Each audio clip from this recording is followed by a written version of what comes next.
¿Sabes cuál es la verdadera historia detrás de los dibujos animados de KND? Los chicos del barrio.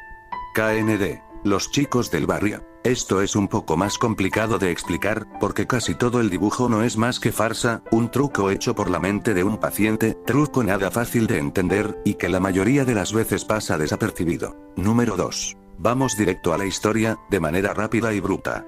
KND no es más que solo un sueño, sí, y muy diferente a lo que todos pensarían. No se trata del sueño de número 1, pero sí de número 2. El chico gordo que soñaba con volar. Cuando era más pequeño, Tosh sufrió un accidente de tráfico junto a sus padres, gracias a que estaba sentado en el asiento de seguridad para niños en el asiento trasero del coche, se las arregló para sobrevivir. Fue llevado al hospital y esperó durante una semana a que un familiar llegara a buscarlo. Cuando la junta directiva del hospital se dio cuenta de que nadie iba a asistir, decidieron dejar la custodia del niño a un orfanato local. Número 1. Los cuidadores se enteraron de su accidente, y decidieron colocarlo junto con otro niño que no tenía padres, un paciente de cáncer que dormía en la primera habitación de la sala. Tosh apenas salía de su habitación, a diferencia de su compañero de cuarto que siempre jugaba afuera, el pasatiempo de Tosh era ver cómo se divertía su colega. Fue entonces cuando Tosh puso la vista más allá de su compañero de habitación, vio a sus espaldas un árbol muy viejo con una caja en la parte superior, algo que se asemejaba a una casa del árbol.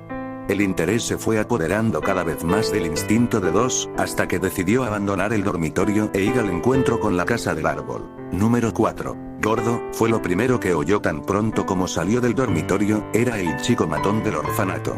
Simplemente lo ignoró y siguió caminando, acercándose a la casa del árbol, sin mirar por dónde caminaba. De esa forma fue que chocó con una niña negra, que parecía ponerse nerviosa luego de no poder parar al pequeño. Llegó muy cerca del tronco y miró hacia arriba para deslumbrarse con la casa del árbol.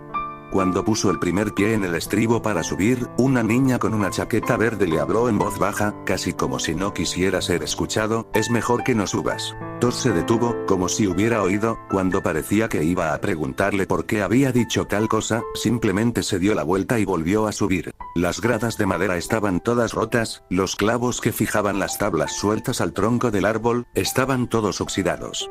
A medida que suba, Tosh se dio cuenta de que no parecía muy seguro, pero pensó que valdría la pena cuando llegara al final. Y así fue, al menos para él, como siempre había querido volar, se sentía bien en la cima del árbol.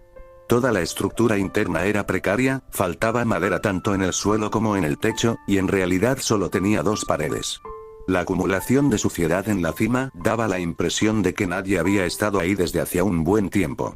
KND creepy real. Tosh se sentía tan bien allí que se apoyó sobre una de las paredes y se durmió. En poco tiempo, la estructura se vino abajo. Número 2 cayó de cabeza al suelo y toda la madera que formaba parte de la casa del árbol caería sobre él. El impacto fue tan grande que sumió en el caos al orfanato.